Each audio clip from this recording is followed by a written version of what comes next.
So how are we gonna start?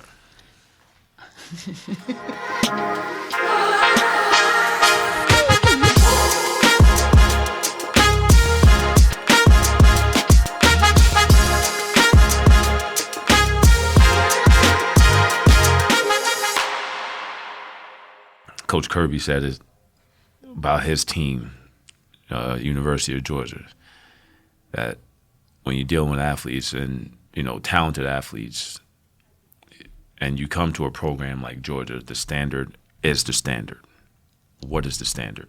Mm-hmm. Greatness. Mm-hmm. Everybody wants to be great. We want to be great. We want to be great at everything that we're doing. Mm-hmm. But what's the missing component up to that? So, how does that translate to, that makes sense at a University of Georgia, right? That's how that's where you're going to. But how does that relate to a high school kid getting up in the morning and having to apply that to their life in the world they live in right now, with social media, with pressure, with not knowing who they really are because they are in these teenage brains? How do we help them define what their standard is? Well, what would you say? When they get up in the morning, what do they need to think of?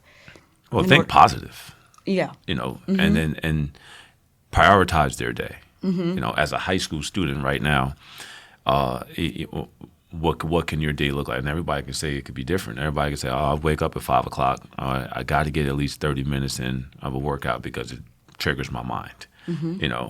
And then, okay, now I'm having my breakfast. Now I'm on my way to school. Mm-hmm. But you can create your own habit. Yes. Once they create their own habit, now the habit is set, the standard is set, and then you can pivot whenever you need to because you want to add more to it, or if you feel like you have too much on it, you can take it away. Yeah. So if I'm talking to a high school student of these young minds and helping them, structure a day, mm-hmm. Is that we have to bring what they're doing in their day to mm-hmm. light and mm-hmm. say, okay, prioritize it. And once we prioritize the habits, mm-hmm. now we're rolling. Mm-hmm. Mm-hmm. And then once you get rolling and you say, okay, I can add this now. Or, no, let's not add this because now I'm going to feel overwhelmed. I'm going to feel pressure. Yeah. Some people like pressure. Some people thrive on pressure. Some people don't. Some people back away from it because, okay, it's too much. I'm getting overwhelmed. Mm-hmm. And we all do it. Yeah. So, I think one of my athletes, she wants to be the best basketball player she can be, but yet she doesn't want to play AAU because she doesn't want to miss out on her social life, and she doesn't want to miss out on doing things with her family. And she's a 3-sport athlete, and so when I talk to her, it's like, well, what is your standard? What do you stand for? And she's like, well, I'm a hard worker, and I don't want to let anybody down, and she's caught in the middle right now because she knows the easy way is to not play basketball mm-hmm. and just be like, okay, when basketball comes around, I play basketball. But if you have a standard to be the best basketball player you can be, then you play the AAU and you make the sacrifice not to always be with your friends, not to always go with your family. So, but for kids to see that, they think, if I'm not going to go to college and play, then do I need to do those things? But then that translates into the beauty of athletics and what it's actually teaching these kids is that throughout life, like even me at 48 years old, mm-hmm. building this business, I still have to make those hard decisions to stay the course on what I need to do as an entrepreneur. Yeah, well, the key word for you was sacrifice. Mm-hmm. Mm-hmm. You have to make sacrifices daily, to be a 3-sport athlete. Mm-hmm. Mm-hmm. And if you want, even if you do step on the AAU circuit, you don't know where it can end up. You don't know where it can lead you. It can lead you down a positive road because it's based off of what you put into it. Yes. So you have to make tough sacrifices mm-hmm. In the moment for what you want for your future. Mm-hmm. And if you don't understand how to make those sacrifices, just roll with the wave. Uh-huh. The ocean keeps going, and you just want to continue to keep going with it. But you navigate your wave. You see what I'm saying? So you're living freely. And you say, okay, I'm going to play AAU. Once you make that decision, you made that sacrifice, play AAU. Yeah. And play AAU for all the right reasons. When you're playing a sport and you're doing anything, you got to have love in it. And if you're playing AAU, you're playing for the love of the game. Mm-hmm. For the camaraderie with your teammates, for, the passion that you put into it, and it's all about what you want out of it. Yeah. If you don't want anything out of it, if you just like to compete, play AAU. Yeah. Just to go compete, the competitive edge. And what happens. Just know that if you put your all into it, you can end up somewhere phenomenal where you never thought you would end up. Yeah. I think that, like, if a lacrosse player came to you and said to you, I don't want to play in college. My parents want me to play lacrosse this club season. I would rather train for my fall sport and enjoy life because lacrosse gives me anxiety. What would you say? Walk away from the game. Because anxiety, Yeah. anxiety is a dangerous thing. And my first response would be, well, walk away from it, take a break. Yeah. Or I'm going to put you in that pressure situation. And I'm going to say, what about this gives you anxiety? Let's figure it out. All right. And, with the word pressure and anxiety, it's like two rams just butting against each other, and there's no give. Yeah. There's no give until something comes in between and says, hold up. All right. Y'all stop hitting your heads because it's not working. Yeah. That's my natural response, is walk away from the sport. When I played football, and after the season was over, I literally did not put my foot in a pair of cleats for a month. Yeah. I said, nope. I still worked out. I still got up, still ran, still, lifted weights and did all the stuff just to stay, maintained. And then I said, okay, this month is up. And I signed that contract with myself. I said, nope, get these cleats going. Let's get this thing going. Now we start to ramp it back up because it's time. So walking away, losing yourself for a little while, it's always a good thing. Yeah. And then, but you lose yourself to find yourself and put yourself in a better headspace. Yeah. High performance takes more than just physical training. It takes mental strength, too. I'm Ang Teeple, and I created the All-In Mental Fitness Program to help athletes like you build confidence, handle pressure, and bounce back from setbacks. Whether it's game day nerves, self-doubt, or burnout, this program gives you the tools to stay focused, resilient, and locked in. Because your mindset is your greatest weapon, and I'm here to help you train it. Clearly, there's something special about maybe 1%ers that have that ability to think like you. Me personally, I don't know if I had that as much as I wish I did. And now I'm learning how important that is. But how do we translate to our high school, college athletes that part of that is you're not going to want to wake up and do these things? Like for me, some days I wake up and I'm like, oh man, again? There's a lot to my day, and maybe you do say those things. But that is when you go to your habits, because your habits are what build you, and then that's when well, my standard is that, I want to go to college for lacrosse, and so this is what I'm doing. But I don't want to go to college for lacrosse, but I'm committed to this. So maybe, just to be able to break that down for the kids to walk away from it, and be able to say, all right, well, because this is how our kids nowadays are. Well, I don't have a standard, so I guess that means I'm not going to college. No, you know what I mean? So how can we break it down? Is it a non-negotiable? What are your three non-negotiables? Everything's negotiable. Everything's negotiable. Yeah. Going to college is negotiable. Yeah. And you got to find your way through your life. You can't live your life through the eyes of others. The positive others are there for guidance. And I deal with so many athletes that go through this, and I'm like, listen, the sport is a privilege. We play a sport because we want to play the sport, and we play the sport for the love of the game, but when you play it and you want something out of it and you don't get something out of it, okay, you don't look at it as a failure. You gave it your all, but now you have to learn from this. What did I do wrong in this part of my life that I didn't receive anything? The answer is always in the mirror. Did I do everything in my power to put myself in a positive situation in this sport? So it's you versus you at that time. Yeah. And now they come to people like us for guidance. And the guidance that we give them is, take a second and evaluate your situation. Because there's so many colleges out there. Like, I pulled up a list of colleges across, especially for the girls, and I'm like, okay, let's find you a school. Let's navigate this, right? Do you really want to play, right? Where do you see yourself going? Where do you want to play lacrosse? And a lot of them, I want to go D1. Well, but D1, they ain't coming knocking right now, But Yeah. but we can go to a lower D1 AA, D2, D3. There's some phenomenal D3 schools out there that I know that would give some of these D1 programs a run for their money. Will they beat them? No. Is everybody going to be Boston College? No. Is everybody going to be UNC? No. Yeah. But you have to know yourself. And once you know yourself, you figure everything out along the way. But you have to give that time to know yourself. And we can continue to keep pushing this topic and help athletes understand that you are your own entrepreneur.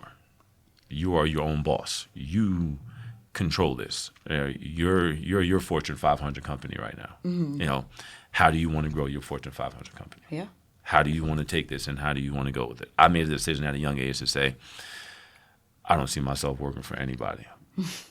And I tried it, and I keep trying it because, I like testing the waters to see what my ability is going to bring me, and I always stay the course. Not that I'm comfortable, because I'm never comfortable. I'm not afraid of change. And when you're afraid of change, you tend to shy away from things. You'll shy away from the hard stuff. You'll shy away from adversity. You'll shy away from, whatever doesn't make you comfortable at your doorstep, as opposed to saying, no, I made a mistake. Okay, how am I going to deal with this? Okay, I failed. What am I going to do? And a lot of times in events, we talk about short-term memory. And you're talking to the athletes because when they miss a shot or do something, I missed that shot, and you're still talking about that shot 5 minutes later. Yeah, that's brutal. How do we look at that? Is that somebody that worries about being great, or are they missing the other shots that they made, or what they did to create that shot? Yeah. Are they still humming on, I missed that one shot? Yeah. I mean, that's a mindset thing. That's a mental strength thing that they can't move past it because they're unconfident, and that's what they're focusing on, because it's easy to focus on what you didn't do instead of focusing on having the confidence to do what you need to do, in my opinion. How would you handle that in an athlete's thought on how to, if an athlete comes to you and say, I don't want to go to college to play a sport? See, that's where I get stuck, because to me it's, I don't want to go to college to play a sport. Well, why? Because first of all, it's a self-limiting belief. They don't feel that they can identify if they can. If they think they can or cannot is all based on what they're telling themselves. So are you telling yourself that, or is somebody else telling yourself that? And then if they really want to go to college to play a sport, they're going to make everything happen that they can to go there. And there's fewer and far between kids that want to go do that. So if they came to me and said that to me, I would have to really break it down to, is that a self-limiting belief because they're scared, because they're afraid of change, because they don't think they can hack it? Sometimes as a coach, whether we're their coach in it or we're their performance coach or their mental coach, you can tell if a kid even has it to go to that next level and is willing to put the reps in. So you're talking about the reps. You talk a lot about the reps physically. Mental reps create the physical reps as well. But for a kid that is constantly worried about the shot that they just took, we have to break that down day after day after day to get them out of that thinking pattern. That's a constant, reinforcement. Yeah, it's a constant reinforcement. It can't even just be one conversation. I mean, that has to be, their whole thinking has to change to next play mentality. They say goldfish mentality. They say you forget about it because you're standard, because your compass is pointing to you towards where you want to go, not where you've been, So that's really important for them to get in that mind frame.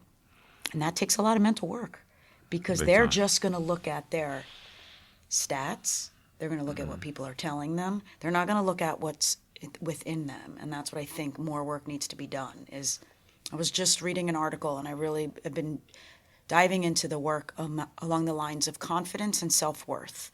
Confidence is what people tell you. Confidence is what the circumstances are. Confidence is your stats.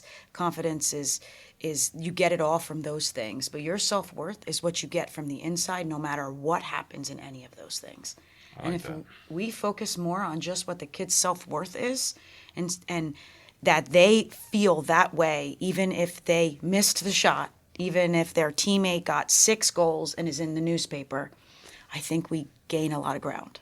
I really believe that. But, we can start that ripple, but that has to come from their coaches. That has to go from what they're telling themselves, That's the sports performance and fitness, where athletes are created. We live in the moment, work for our future. That's our mantra. To take every athlete and make them a better athlete, but overall even a better person. We challenge you mentally and physically and tie both together to make you the most dominant athlete. We look forward to getting you better. Are you ready to get better? Are you up for the challenge? I challenge my athletes that come to me individually, not as a team, but I challenge them, the ones that come to me individually. Yeah. Why can't you be that deceiving factor? You don't got to be the person to take that winning shot, but you can be that person that makes that winning stop. And it's about the little things. So you can, as a player, you can change a coach's mindset because your standard is already set. Yes. So these athletes are way more powerful than they think. Yeah. And, you have to bring things to light and you don't have to voice it. Your E&E would bring it all, your energy and effort. Mm-hmm. This person, this young man and woman is not going to let this team fail. Mm-hmm. You open up an entire new world for your coaches to sense that. Mm-hmm. Because now, from a coach's standpoint, we're humans too. 100%. And what they're dealing with. When we feel like our athletes are not giving 100%, it's like, well, but we work so hard in practice. But okay, let's go back and evaluate. Mm-hmm. I can remember this game.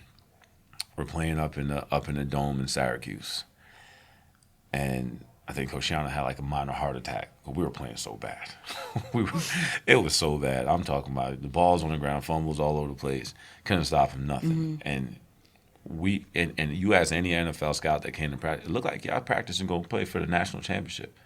But come game day, it wasn't like that. And I remember putting my hand on the ground, getting my 3-point stance, and I look to my left and I see him down on the knee, and all the trainers are around him, thought he was having like a heart attack or something like that. And I think after that game, it was just like, okay, listen, this is us. It's us. It's not the coaches. No, it is us. Mm-hmm. We're working so hard, and we're getting beat 44-0. 88-0 in a football game? Yeah. No, we got to look in the mirror as players. What are we doing wrong? Yeah, 100%. We're not matching his standard. Mm-hmm. Mm-hmm. All right? If he didn't set those standards, Rutgers was to be same old Rutgers, where Texas come in and steamroll you. But no, we said we got to match his standards. And we was like, we're working this hard. We're running 110s on a Friday morning at 6 a.m., not for nothing. We're doing this for something, and it has to be for that standard. But what standard? Now we got to override that standard. We got to go higher than what that standard expects of us. Yeah. And that's us as players, and that's where players in today's world are so powerful. Another topic we can touch into is where these players are now getting these NIL deals, and you're bigger than what you portray to be. Mm-hmm. So, coaches are humans too, just like the players are, but the player can uplift a coach, and a coach can piggyback on that, and then now you start to ride with it. Yeah. Being an athlete is more than just a game. It's about who you are off the field, too. The All-In Ambassador program gives student athletes a voice and a platform to lead, connect, and make an impact. As an ambassador, you'll join a community of athletes who support each other, grow together, and use their influence to spread messages of resilience, leadership, and mental wellness.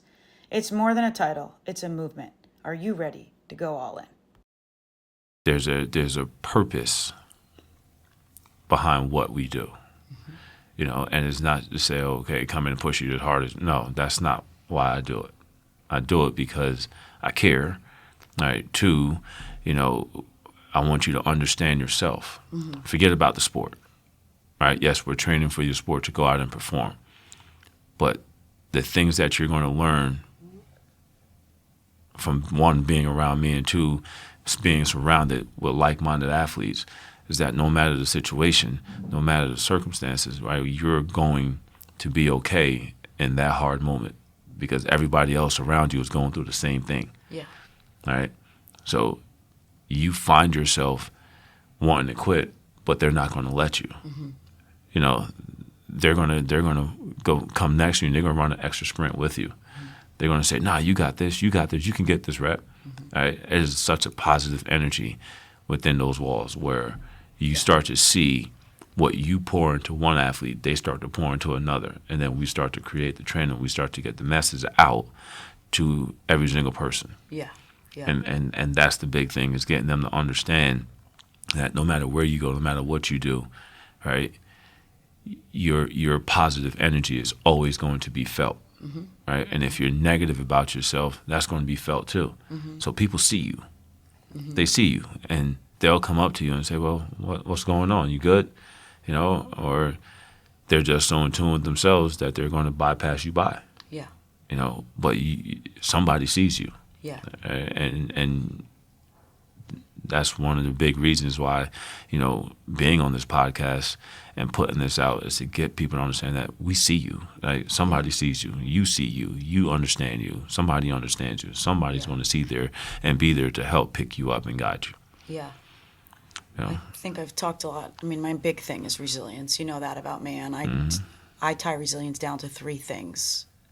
Connection, focus, and perspective. And I believe that where you put your focus is where it grows. So these kids need to change their diet of what they listen to and who they're surrounding themselves with. And I think this is another avenue for them to be like, hey, let me click on the Val and Ang Show. I'm not feeling my best, so maybe I can resonate with something that they've said. I think that's my big why of wanting to do this, because I feel like if we can break it down into topics, then they can jump onto what we're saying. You know, maybe they need it. It always aligns. I know for me, I'll go to my podcast library and I'll be like, what do I need today? And I'll click on it and it's exactly what I need to hear. And it's really saved me from myself a majority of the time.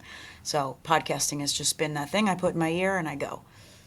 You know, definitely. I think it's to prepare to have that kids start to listen to podcasts that help them get through things, I think is important for this generation. It's an acquired taste. Yeah. You know, you could call me crazy, but I do the same thing. Or, you know, I find the positive in anything. You know, staring at a tree. You got to find a positive staring at a tree. You know, it's listening to, you know, phenomenal speakers like an Inky Johnson, or, you know, the hip hop preacher, you know, or you got Tony Robbins out there. So many, you know, you put the YouTube on and you just listen to them. You might need that to get you fueled. You know, if you don't have that self motivation, or if you don't have that connection to people. I'm not going to call you every day to get me to not drink the creamer and go work out. Yeah. But if you have that, then that's where true change happens. Because this isn't just, they can't just listen to Val and Ang and then think that next day they'll do it. Maybe 2 days later, maybe 3 days. If you don't have a consistent force in your mind telling you and helping you guide you, change doesn't happen. Yeah, you gotta acquire that taste. You gotta acquire that habit. You have to create that habit, and it's an ongoing practice. Yeah. You know, it doesn't take any physical practice. You know, it takes the mental for you to just tap in with yourself and, you know, practice those things. You know, Yeah. you gotta learn. You gotta take the time to learn about yourself, and you know, when you learn about yourself, you find out more information that you never knew that you had inside of you. You know, so that's the big thing. You know, that's the big thing on why I wanted to do the podcast, is to reach so many more ears. You know, that needs to hear our message. You know, and hearing it from completely two opposites. You know, and you know how we bring it together is just Yeah. no. Connection Just flows, piece. yeah, exactly. And you know, you just never know until you take that leap of faith and just roll with it. Yeah, 100%. Yeah. I think that what's something I want to ask you a couple questions. Maybe we'll make this like the first episode, like so they learn a little bit about why we're doing it. Remember that one day when I was trying to find out weird things about you and you sucked at it? Yes. Yeah, there's nothing weird about you. Yeah. You like Bugs Bunny. I love Bugs Bunny. Chicken Caesar. Look, you're going to test my memory. You love chicken Caesar wraps. Without the chicken. As crazy as it sounds. Are you serious? Yeah, just give me a Caesar wrap. A good Caesar wrap goes a long way. You don't have any protein in that. Isn't that like your jam? At this time in my life, I think I need protein. Not really. You're like three times the size. And you went whitewater rafting in Maine. You just like to see your kids happy. Yeah. As a parent, it's just like, you know, when they go through things, it's like, why? And they can't tell you why. And it's like, nah, like, talk to me. Like, you just want to see them happy all the time. And some days it's not. Yeah. You know, some days they're not. But yeah, I want to see everybody happy. As you know, not just my kids. I just like to see people happy. You know, just walking in the Bellworks area, you get to see people happy. Yeah. You know, I love this place. do you You know love? I'm going to go get ice cream, rainbow sprinkles. I don't care what you say. I don't care how. We're gonna make you run the Green Mile up and down this freaking thing over here. I'm going to Jersey Freeze. That's it. Or the Barbella. Or pizza. Yeah. No, Angela loves her mozzarella sticks. Mozzarella sticks. We'll have to do a review on here one day. Test the mozzarella sticks. You know, I'm gonna get 5 different mozzarella sticks from 5 different places. I'm gonna see if you can Yeah, but tell if they're which cold, one. then I can't see the cheese pull or the No, crunch. you gotta warm them up. It's microwave in here or something. Yeah. I just had this kid was so great. He was the waiter at over by where you live, by the outlets, Brick House. Oh my gosh, they were so good. The Brick House ones, yeah. Chili's actually has been almost one of my favorites. Have you ever had a Chili's mozzarella stick? They're literally this big. Probably back in the day. They're that big, and they're homemade. Well, I don't know if anything's homemade from a franchise restaurant. Are they? I don't think so. Yeah, I think they all come frozen, but in my mind they were. So, yeah. But, cool. Yeah. Well, you ready? We're done? Oh yeah. Yeah? Okay, great. Cool. Great stuff. We're good, Ming. Awesome. Awesome.